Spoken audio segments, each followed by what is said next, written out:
So there I was. I had a video all recorded, edited, cut, even uploaded and scheduled to post to YouTube.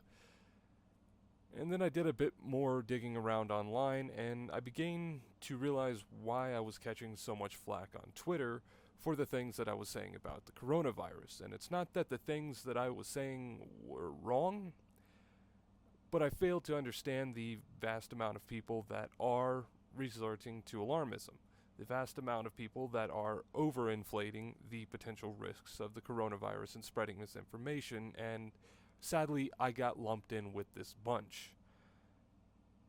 Now, I gotta say right now, both the people who are making this out to be a far bigger deal than it is, and don't get me wrong, it is a serious issue, and I'm going to go into vast detail explaining why,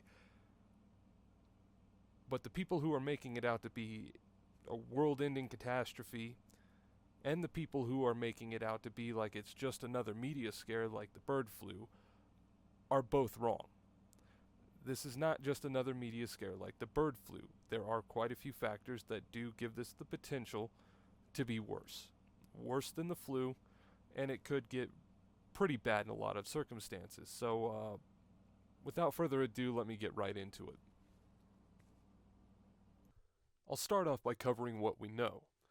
COVID-19 may have a 3.4% mortality rate. This figure comes from the number of reported cases of coronavirus and the number of reported deaths. Now, this number could easily be inflated due to the fact that most people who get the coronavirus won't even know what they have, as the symptoms are pretty much the same as the flu. And let's hope this number's inflated, because if it's not, that means that it is deadlier than the Spanish flu, which only had a mortality rate of 2 to 3%. A good example of why this number could be overinflated is if you look at the same numbers within the US, the same figures show that the US has a mortality rate of over 7%. Thankfully, this is obviously inflated due to most of the cases in the US not being reported. When somebody dies of the coronavirus, that information finds its way into the hands of the CDC. However, most people that are coming down with it are probably just assuming they have the flu or something else and it's not getting reported. The second point I'd like to make is that COVID-19 has an incubation time of up to 14 days. Now, to compare that to the Spanish flu, it only had an incubation time of up to 7 days, so this is twice as long. Or to compare it to the regular flu, which only has an incubation period of up to 4 days. And this figure definitely suggests that the virus could be far more contagious than the regular flu. The third point I would like to bring up is that there is no vaccine.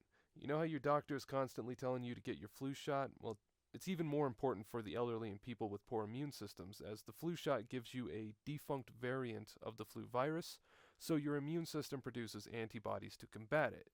This makes it far less likely you will get the flu, and we do not have this for COVID-19. It's currently being estimated that about 12,000 people die in the US each year from the flu. If COVID-19 is as contagious as the flu and spreads at the same rate, we will most likely have far more deaths, as most people who are at risk do get flu shots, which cuts the number of deaths way down. The fourth point I would like to bring up is that COVID-19 recently made the jump from animal to human. This means that our immune system does not have the experience dealing with this virus, unlike the flu, which most people have had at some point, and if they haven't had it, their mother did. So most people's immune system already has a memory of the flu and therefore can combat it easier. However, with COVID-19, we do not have that.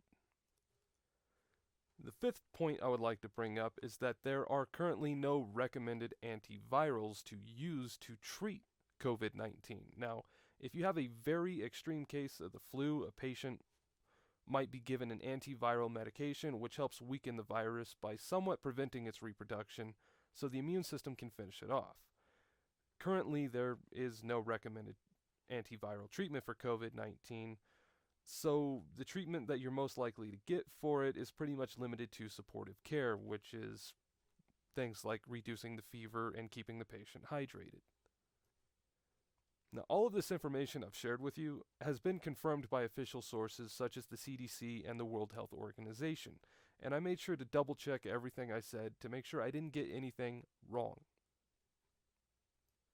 Now, I can't stress enough that there is no reason to panic. However, treating this like a non-issue is also a really bad idea, and even though your healthy adult has very little risk of dying from this, the same does not apply to the elderly and people with compromised immune systems.